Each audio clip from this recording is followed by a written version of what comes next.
Ils sont venus de la Côte d'Ivoire, du Ghana, du Togo, du Nigeria et du Bénin. Les ministres des Transports, de la Santé, les présidents des chambres de commerce et d'industrie, des présidents des patronats des pays membres et les partenaires techniques et financiers sont à Cotonou depuis ce 28 mars 2019 pour présenter le bilan des 16 années d'existence de l'organisation du corridor Abidjan-Lagos au CAL et ses nouveaux défis. Dans son discours, le ministre béninois des Infrastructures et des Transports, Alassane Sehidou, après avoir souhaité la bienvenue aux participants, est revenu sur les menaces qui guettent les compatriotes et étrangers qui empruntent le corridor. Le peuple béninois se sent fier d'appartenir à cette communauté liée par la route du corridor allant d'Abidjan en Côte d'Ivoire, passant par le Ghana, le Togo et arrêté à Lagos.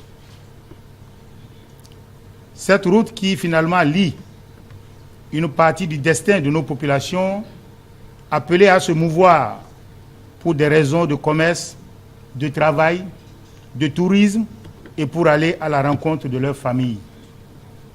Comment rester insensible aux menaces qui guettent plus de 45 millions de nos compatriotes et étrangers vivant parmi nous qui empruntent quotidiennement les 1100 km du corridor Abidjan-Lagos. Ces menaces qui ont pour nom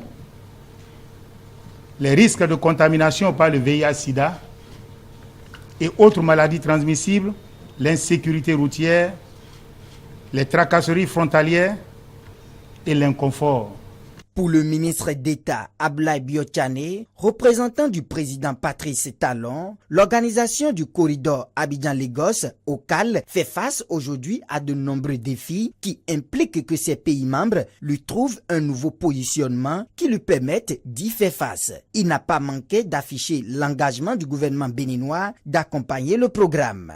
Le slogan que mon collègue vient de rappeler tout à l'heure, qui dit « Le développement de la route est la route du développement » reste encore vrai dans notre sous-région.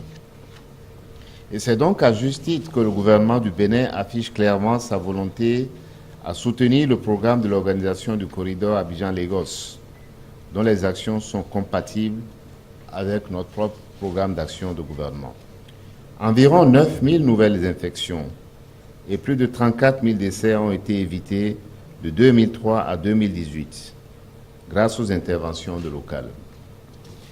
Ce qui se traduit par la baisse de 67% de la prévalence du VIH-Sida chez les professionnels de sexe. La réunion de Cotonou est donc l'occasion pour les gouvernements des pays membres de définir de nouvelles perspectives pour l'OCAL. Faut-il le rappeler, le corridor Abidjan-Lagos est un axe routier de près de 1000 km qui relie les capitales économiques et les principaux ports des 5 pays membres. 30 millions d'habitants vivent le long de cet axe ponctué de 8 postes frontières.